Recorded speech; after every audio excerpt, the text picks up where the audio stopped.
اب عذاب قبر جو ہے، قبر کے اندر جو انسان کا عذاب ہے تو وہ بھی عالم برزخ کا عذاب ہے۔ میرے رسول کریم صلی اللہ تعالی علیہ وسلم نے نا کچھ چیزوں سے پناہ مانگی ہے، خود حضور نے، رسول کریم علیہ الصلوۃ والسلام نے پناہ مانگی۔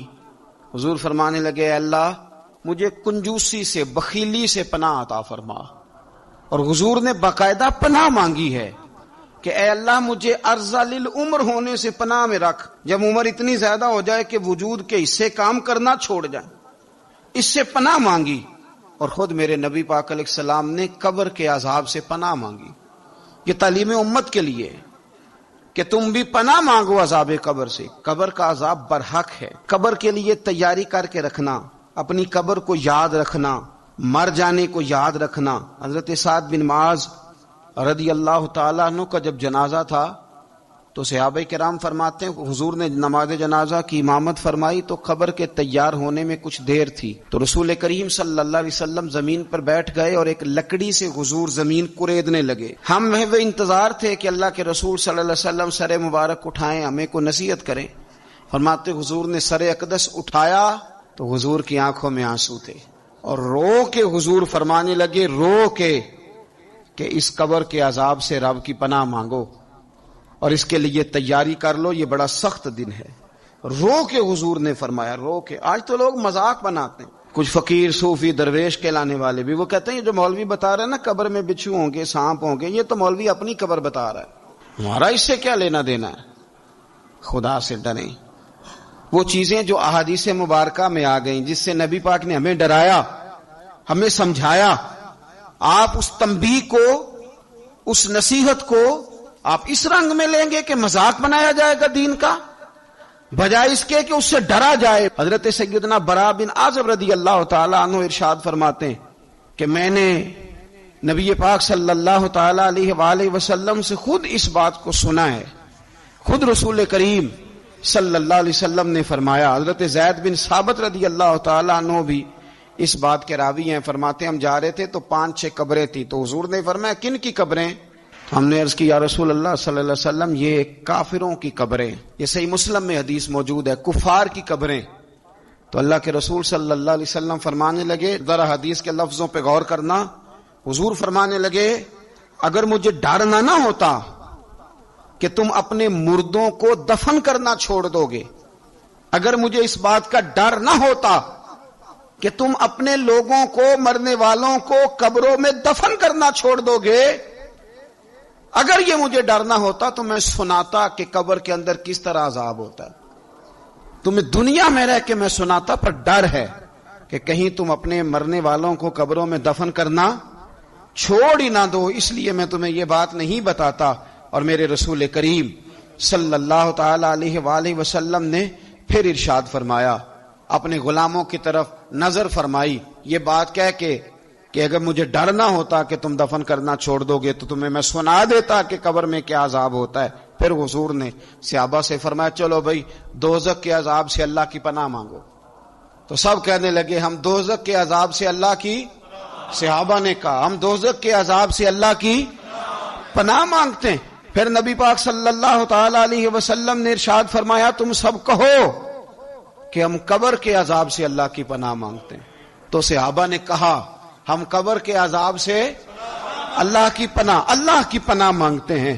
پھر میرے رسول پاک علیہ الصلوۃ والسلام نے فرمایا تم کہو، سارے یہ کہو کہ ہم ظاہری اور باطنی فتنوں سے اللہ کی پناہ مانگتے ہیں۔ تو صحابہ نے کہا کہ ہم ظاہری اور باطنی فتنوں سے اللہ کی پناہ مانگتے ہیں۔ پھر میرے محبوب علیہ السلام نے فرمایا تم کہو کہ ہم دجال کے فتنے سے اللہ کی پناہ مانگتے ہیں۔ تو صحابہ کرام نے کہا کہ اے اللہ ہم دجال کے فتنے سے تیری پناہ تیری پناہ میں آتے ہیں۔ نبی پاک علیہ السلام نے یہ الفاظ کہہ کے یہ بات بتلا کے ہمیں سمجھا دیا، ہمیں قائل فرمایا محبوب نے کہ یاد رکھنا، اس بات کو اچھی طرح سمجھ لینا کہ اگر مجھے ڈر نہ ہوتا کہ تم اپنے مردوں کو دفن کرنا چھوڑ دو گے تو تمہیں بتلا دیتا کہ قبر میں کتنا سخت عذاب ہوتا ہے۔ میرے عزیز، کچھ لوگ ایسے ہیں جن سے عذاب قبر ہوگا ہی نہیں۔ میرے رسول کریم صلی اللہ تعالی علیہ وسلم نے ارشاد فرمایا کہ جو اللہ کے رستے میں شہید ہو گیا، یہ سنن نسائی میں موجود ہے. اسے عذاب قبر نہیں ہوگا، بلکہ ایک حدیث میں تو فرمایا حساب کتاب ہی نہیں ہوگا، اللہ بغیر سوال جواب کے جنت عطا فرما دے. کچھ لوگوں کو لوگوں کی بخشش پہ بھی مسئلہ ہی بنتا ہے کہ کوئی بخشا نہ جائے. اور ایک صاحب کہہ رہے تھے جی یہ کیا معاملہ ہے کہ جمعے کو بندہ مر گیا یا فلانا ہو گیا تو اس سے حساب کتاب نہیں ہوگا، اتنے بڑے جرم لوگوں نے اتنے پاپ، اور جمعے کو مر گیا تو بخشا جائے گا. تو میں نے کہا جرموں کا بھی اسے حساب اللہ لے گا، لیکن میاں حساب کتاب کی ڈیوٹی نہ اللہ کی ہے تو بہتر یہ ہے کہ اسی کے ہاتھ میں رہے، تو نہ اپنے ہاتھ میں لینے کی کوشش کر. سنن ترمذی کی حدیث. ہمیں پتہ نہیں کیا مصیبت ہے، ہمیں پتہ نہیں کیا مسئلہ ہے. ایک جنازے سے میں نکلا، آپ یقین کریں کبھی کبھی کلیجہ پھٹ جاتا ہے.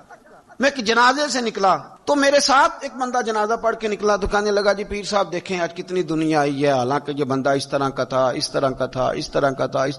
میں نے اسے کہا یار تجھے تو فکر ہی لگ گئی ہے کہیں جنت میں چلا ہی نہ جائے. تو اس طرح کرنا، جنت کے دروازے کے سامنے کھڑے ہو جانا ڈنڈا لے کے کہ میں نے نہیں جانے دینا. شرم آنی چاہیے ہمیں. اللہ فرماتے ہیں جنت اتنی چوڑی ہے جتنے زمین و آسمان، اس کی چوڑائی زمین اور آسمان کے برابر ہے. تو ہم تو اپنے علاوہ کسی کو جانے نہیں دینا چاہتے جنت میں.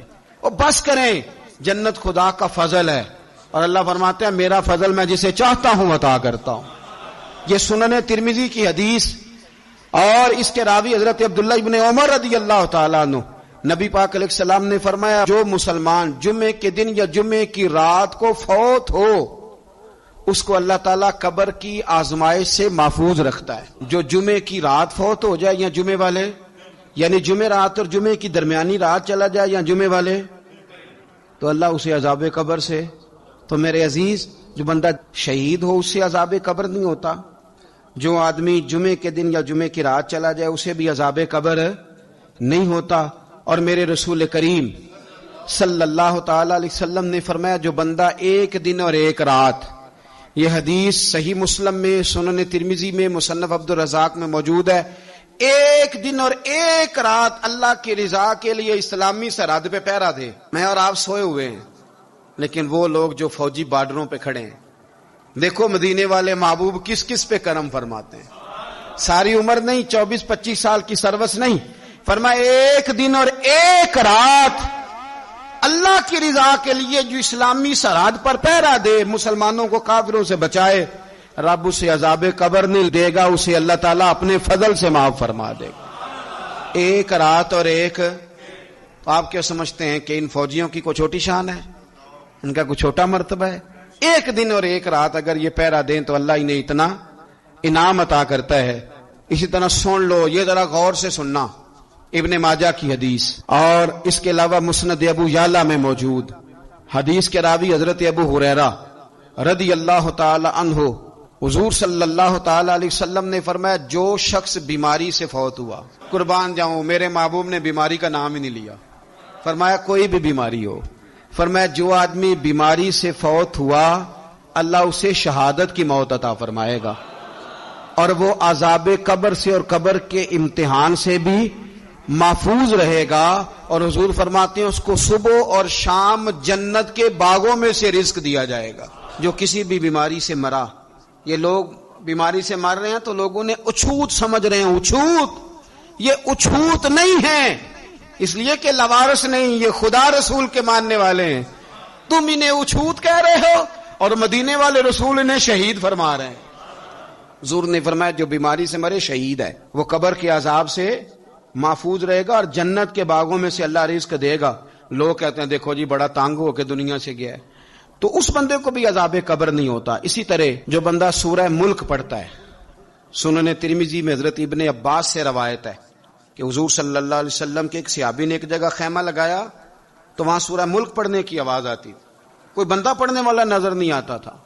جب حضور کی بارگاہ میں عرض کیا تو فرمایا وہاں قبر تھی اور قبر کے اندر بیٹھ کے میرا صحابی سورہ ملک کی تلاوت کر رہا. اگر ہمیں خسرہ نمبر یاد ہو جاتا ہے نا اپنی جگہ کا، اور ہمیں پتہ ہوتا ہے کہ میرے والا حصہ کتنے کروڑ کا ہے، اگر ساری کہانیاں ہمیں یاد ہوتی ہیں تو سورہ ملک بھی ہمیں یاد ہو سکتی ہے. موبائل پہ اس کو ریکارڈ کر لیں، پھر اس کو سنیں کبھی بھی سورہ ملک میں. اور ہمارے سلسلہ عالیہ میں تو سورہ ملک وظیفہ ہے. ہمارے الوظیفۃ الکریمہ میں اعلیٰ حضرت نے لکھا ہے کہ رات کو سورہ ملک اور سورہ یاسین کے بغیر سونا نہیں.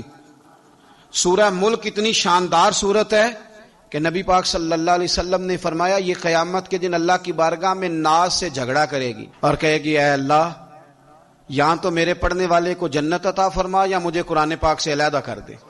میرے رسول کریم علیہ السلام نے مومن کی قبر کا حال بھی بتایا۔ سنن ترمذی میں صحیح ابن حبان میں حضرت ابو ہریرہ رضی اللہ تعالی عنہ بیان کرتے ہیں کہ حضور صلی اللہ علیہ وسلم نے فرمایا جب میت کو قبر میں رکھا جاتا ہے تو اس کے پاس سیاہ رنگ والے اور نیلی آنکھوں والے دو فرشتے آتے ہیں اور اس کو اٹھا کے بٹھاتے ہیں۔ باقی حدیثوں میں 3 ہی سوال ہیں، لیکن اس حدیث میں حضور نے فرمایا انہوں نے بس میرے بارے میں ہی پوچھنا ہے، اٹھا کے بس میرے بارے میں صرف یہ پوچھنا ہے بتا مدینے والے محبوب کے بارے میں دنیا میں کیا کہا کرتا تھا۔ تو اعلیٰ حضرت بریلوی تو کہتے ہیں میں نے تو کہہ دینا ہے سرور کہوں کہ مالک و مولا کہوں تجھے، باغ خلیل کا گلے زیبا کہوں تجھے، تیرے تو وصف عید تناہی سے ہیں بری، حیران ہوں میرے شاہ میں کیا کیا کہوں تجھے، لیکن رضا نے ختم سخن اس پہ کر دیا، خالق کا بندہ خلق کا آقا کہوں تجھے۔ اور پیر میر علی شاہ صاحب کہتے ہیں میں نے وہاں یہ کہنا ہے کہ مکھ چند بدر شاہ شانی ہے تے متھ چمک دی لاٹ نورانی ہے، کالی زلف تے اکھ مستانی ہے، مخمور اکھی ہیں مد بھریاں، سبحان اللہ ماں اجمالا کا ماں اکمالا کا ماں اکسانا کا تے کتھے مہر علی کتھے تیری ثنا، مشتاق اکھیں کتھے جاڑی۔ تو نبی پاک علیہ السلام فرماتے ہیں میرے بارے میں پوچھیں گے، میرے بارے میں۔ ویسے بھی ایک سوال لازمی ہوتا ہے نا، یہ والا سوال لازمی ہے، من ربو کا پوچھ کے نا تو جنت جہنم کا فیصلہ نہیں، ماں دینوں کا پوچھ کے جنت جہنم کا فیصلہ۔ ہاں بات اگر ختم ہونی ہے تو مدینے والے کے سوال پہ ختم ہونی ہے، اس لیے کھل کے نعتیں پڑھا کرو، راج کے درود پڑھا کرو، یہ بات یاد رکھیں، یہ فیصلہ حضور کی ذات پہ ختم ہونا ہے۔ وہ شکایتیں کرتے ہیں نا لوگ آ کے، تو ایک بچی کو ہمارے ہاں داخل کرانے کے لیے ایک صاحب لے کے آئے تو کہنے لگے بڑا عرصہ اسے فلانے مدرسے میں داخل کرایا، سوائے نعتوں کے کچھ بھی نہیں سیکھا اس نے۔ تو میں انہوں آخیا چاچا جی جڑی اصل کام سی وہ تو سیکھ گئی ہے نا تہاڈی بچی، قرآن و سنت بھی حضور کی نعت ہی ہے، لیکن آپ کو پتہ ہے کہ بات ختم مدینے والے کی نعت پہ ہی ہوتی ہے، حضور کا پیار اصل ہے۔ تو حضور فرماتے ہیں میرے بارے میں پوچھا جائے گا، وہ کہے گا کہ ان کے بارے میں کیا پوچھتے ہو، اشہد ان لا الہ الا اللہ واشہد ان محمدن عبدہ ورسولہ۔ تو فرماتے ہیں پھر اسے نا ایک طرف کھڑکی کھولی جائے گی تو جہنم کا دروازہ دکھایا جائے گا اور اسے کہا جائے گا اگر تو سوالوں کے صحیح جواب نہ دیتا تو دوزخ میں جاتا، لیکن اب تو نے صحیح جواب دیے ہیں۔ تو حضور فرماتے ہیں اس کی قبر 70 گز چوڑی اور 70 گز لمبی کر دی جائے گی۔ مسجد میں اسی والے حال میں جگہ مل جائے تو بندہ بڑا سکھی رہتا ہے، اور صبح جائے بینک اور پہلی لائن میں موقع مل جائے تو بندہ بڑا سکھی رہتا ہے کہ میرا جاتے ہی کام ہو گیا۔ او خدا کے بندے، قبر بندے کی قبر، مکان اچھی سوسائٹی میں اچھا خستہ اور سستا مل جائے تو بندہ کہتا ہے کہ سودا بڑا واردہ لب گیا، بھائی بڑا کمال ہو گیا، مزہ نہیں آ گیا۔ قبر 70 گز لمبی اور 70 گز چوڑی، اور یہ ترمذی شریف پڑھ رہا ہوں، بڑی مزیدار حدیث۔ نبی پاک صلی اللہ علیہ وسلم فرمانے لگے پھر اس کی قبر کو نور سے بھر دیا جائے گا۔ حضور کو پہچان گیا نا، قبر نور سے بھر دی گئی اور جب 70 گز لمبی کر دی گئی تو بڑے پیارے لفظ ہیں حدیث کے۔ حضور فرماتے ہیں وہ بندہ پھر فرشتوں سے ایک بات کہے گا، عربی میں بھی ہے اردو میں بھی ہے، وہ میرا دل کرتا ہے پنجابی میں بتاؤں۔ وہ نا فرشتوں سے وہ بندہ کہتا ہے جب قبر ہو گئی نا 70 گز لمبی 70 گز چوڑی اور نور سے بھر گئی، قربان جائیں، حضور فرماتے ہیں وہ مردہ وہ جو قبر میں پہنچا ہے جب اس کی قبر کو یہ شان ملتی ہے تو فرشتوں سے پتہ کیا کہتا ہے، کہتا ہے میں گھر نہ دسا وہاں جا کے، یہ ذرا گھر نہ بتاؤں دوڑ کے، یہ ذرا میں اپنے گھر بتاؤں بھاگ کے کہ اللہ نے بڑی خیر کر دی، اپنی اماں نو دسا وہاں، میں بچوں کو بتا کے آؤں کہ موج بن گئی ہے، میں بتاؤں اپنی بیوی کو، بتاؤں اپنے بہن بھائیوں کو، میں گھر نہ دسا وہاں۔ قربان جائیں میرے رسول کریم فرماتے ہیں فرشتے اس سے کہتے ہیں نہیں تو کسی کو نہ بتا، نم کا نومت العروس، تو اس طرح سو جا جس طرح پہلی رات کی دلہن سویا کرتی، وہ بڑے چاؤں میں سوتی ہے، وہ بڑے پریم میں سوتی ہے، نئی زندگی کا آغاز ہوتا ہے تو سوتی ہے، اور فرشتے کہتے ہیں اب تجھے وہی آ کے جگائے گا جو تیرے اہل میں تجھے سب سے زیادہ محبوب ہوگا، جو تجھے سب سے زیادہ محبوب ہوگا. میرا تو ایمان ہے کہ ہمیں تو قبر سے آ کے جگائیں گے بھی مدینے والے رسول. کہیں گے آؤ غلاموں چلیں، آؤ غلاموں. اور وہ کشمیر کے رومی وقت نے میاں صاحب نے کہا تھا بعد مرن دے قبر میری تے میرے اپیرا جے کر پامے پھیرا. آپ حسن دیکھیں کلام کا اور انداز دیکھیں. بعد مرن دے قبر میری تے میرے اپیرا جے کر پامے پھیرا. تے قبر دے وچوں ہڈیاں اٹھ کے مجرا کر سن تیرا. ایک دفعہ آ تو صحیح، میں لوگوں کو وجد کر کے دکھاؤں گا کہ دیکھو نا وہ آج آئے ہیں، وہ آئے ہیں میرے مزار پہ. آج دیکھو ذرا رنگ تو دیکھو کس طرح نرالا اور انوکھا ہو گیا. وہ خود آئے ہیں. مومن کی قبر جنت کا باغ بنے گی. اسے نوازا جائے گا، اسے دیا جائے گا، اسے عطا کیا جائے گا.